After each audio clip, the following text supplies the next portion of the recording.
আসসালামু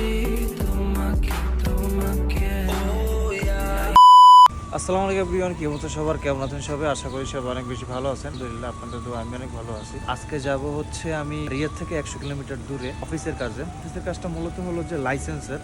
সৌদি আরব আসার পরে যে আমি যে লাইসেন্সটা করছিলাম, ওই লাইসেন্স দিয়ে এখন আপাতত কাজ করতে পারবো না। মানে সৌদি সরকার নতুন নিয়ম বের করছে, আমরা যে ফুড ডেলিভারি করি, ডেলিভারি করার জন্য আলাদা করে নতুন লাইসেন্স করতে হবে। আজকে আপনাদের সাথে একটু শেয়ার করি যে আজকে আমি কোথায় যাচ্ছি বা না যাচ্ছি। গাড়িটা তেল নিতে হবে, পর্যন্ত দেখবেন ইনশাল্লাহ ভালো লাগবে। সবসময়ের মতো হলো যে যখনই যেথায় বের হন না কেন, সবসময় চেক করে নেবেন গাড়িতে পানি আছে কিনা, তেল আছে কিনা, এভরিথিং সব কিছু ওকে আছে কিনা, সবগুলো চেক করে তারপরে কোথাও বের হবে না, যেটা হোক কাছে বা দূরে। যেহেতু একটু দূরে যাব, এভরিথিং ওকে আছে, এখন আর কি যাওয়া যায় আর কি। গরম হয়ে গেছে। তো আজকে আমি কোন জায়গা থেকে কোন জায়গায় যাই, কি করি বা না করি, কতটুকু কাজ করি, আমাদের সাথে শেয়ার করবো জাস্ট। আর যাই হোক, রওনা দিয়ে দিলাম। আর প্রচুর গরম, তো দিনে আসলে ডিউটি করা যায় না। অনেকেই আসলে বলেন যে ফোন দেন, মেসেজ দেন, ঠিক সময়ে মেসেজ দিতে পারি না, রিপ্লাই করতে পারি না। অনেকে ফোন দেন, ফোনে পান না। আসলে আমার ডিউটি শিডিউল আসলে আমি নিজের মতো করেই করি। যখন আপনারা ফোন দেন বা মেসেজ দেন, তখন আমি নিজে ব্যস্ত থাকি।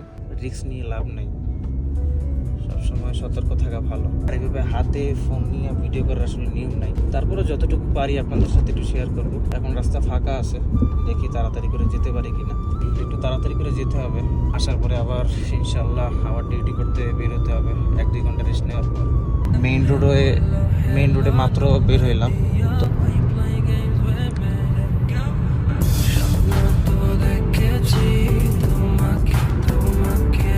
তো ফুল ভিডিও হয়তো আমি ইউটিউব চ্যানেলে আমি আপলোড করতে পারি, আর শর্ট ভিডিও হলো আপনার পেজে আপলোড করব। আর যেহেতু ফুড ডেলিভারি করা হয়, সবসময় বাইরেই থাকা হয়, তো আমার সাথে কি হয় বা না হয় আপনারাও দেখলেন, একটা আইডিয়াও পাইলেন যে আসলে কাজের কি অবস্থা বা পরিস্থিতি কি আসলে সৌদি আরবে। মোটামুটি একটা আপডেট পাইলেন আমার কাছ থেকে। আর মেইন কথা হলো যে সৌদি আরবের অবস্থা তেমন একটা ভালো না। যারাই আসলে বলবে যে না সৌদি আরবের অবস্থা খুব ভালো বা পরিস্থিতি খুবই ভালো, তারা হলো প্রকৃতপক্ষে দালাল। সৌদি আরবে কাজের থেকে হলো মানুষ বেশি। আর এটা যে শুধু বাঙালিরাই আসে এমন না, পাকিস্তানি, ইয়ামিনি, মাসরি, তারপরে হলো ইন্ডিয়ান, বাঙালি তো আছেই। এত পরিমাণ মানুষ, কাজের থেকে মানুষ বেশি। মেইন সমস্যা এখানে। একটা কথা হলো যে যারা এই দেশে আসুক না কেন, তারা কখনোই সেই সত্যি কথাটা আসলে বলে না। যারা এই দেশে থাকে তাদের সাথে শেয়ার করে যে আগে যাই, তো তারপরে কিছু একটা করা যাবে। আমার পার্সোনাল রিকমেন্ড থাকবে এখন টোটালি না আসাটাই বেটার। যারা চিন্তা ভাবনা করছেন আসবেন, দালাল, তারা চিন্তা করবে যে আগে আসুক, তো তারপরে কিছু একটা করা যাবে।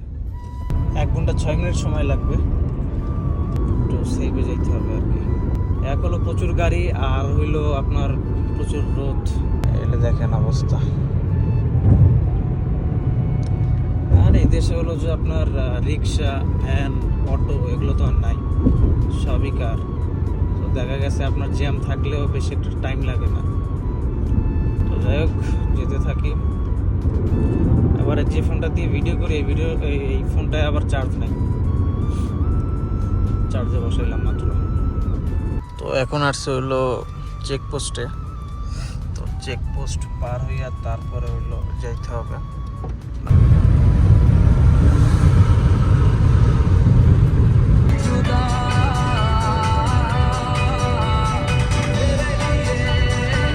আমি যখন প্রথম দিন এই রোড থেকে গেছিলাম, তখন এই প্লেসটা দেখছিলাম। তো আজকে ভাবলাম যে এই প্লেসটায় আসি। বালির উপরে যে রাইড দেয়, এই গাড়িগুলো আমি আপনাদেরকে একটু দেখাই। তো পার মিনিট হলো 1 রিয়াল করে। এই হলো গাড়িগুলো।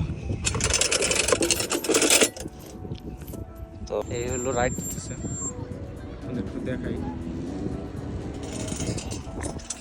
প্লেসটা ভালোই লাগতেছে আর কি আসার পরে। তো বাসে পোলাবেন দিলে একটু দেখেন।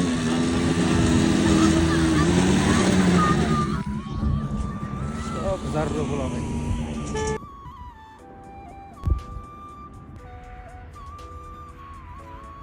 যেখানে আসার কথা সেখানে চলে আসলাম। তো বেশি একটা সময় লাগে না, 48 মিনিট সময় লাগছে।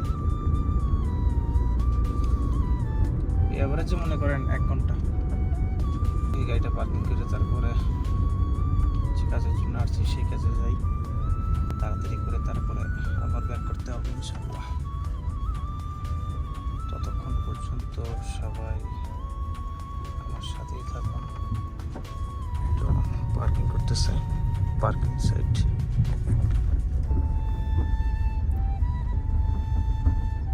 মাঠেই রাখি আর কি, ভিতরে না রাখি। তো যাই হোক, আসছি তো অনেক আগে, তো সব কাজ শেষ করার পরেও একদিন আগে, তারপরেও 2-3 ঘন্টা সময় লাগলো। তো কি করবো আর কি করার, এখন দেখি রওনা দিব বাসার উদ্দেশ্যে। তো শুধু এই কাগজটার জন্য এত সময় লেট, নাহলে প্রথম দিনই হয়ে যেত, এত সময় লাগতো না। তো ঠিক আছে, যাই হোক, সবাই ভালো থাকেন, সুস্থ থাকেন। আজকে মনে করছি যে বেশি সময় লাগবে না, তারপরও 1-2 ঘন্টা বেশি আরও আমার সময় লাগছে। তারা বলতেছে অপেক্ষা করো, অপেক্ষা করো। ঠিক আছে, যাই হোক, কী করবো আর, রওনা দেবো এখন। সবাই আমার জন্য দোয়া করবেন, ভালো থাকবেন, সুস্থ থাকবেন। আর দেখি আমি রেগুলারলি ভিডিও আপলোড করব, যেহেতু ফুড ডেলিভারি করি, সবসময় আমি হলো বাইরেই থাকি। তো যেহেতু বাইরেই থাকি, আপনাদের সাথেও আমার ডেইলি অ্যাক্টিভিটিসগুলো শেয়ার করতে পারি, সমস্যা নেই। আর তারপরেও আপনারা কমেন্ট করবেন যে আসলে আপনারা কী রিলেটেড ভিডিও চান, আমি ওই ভিডিও বানানোর চেষ্টা করবো ইনশাল্লাহ। তো সবাই ভালো থাকবেন, সুস্থ থাকবেন, আমার জন্য দোয়া করবেন। আসসালামু আলাইকুম।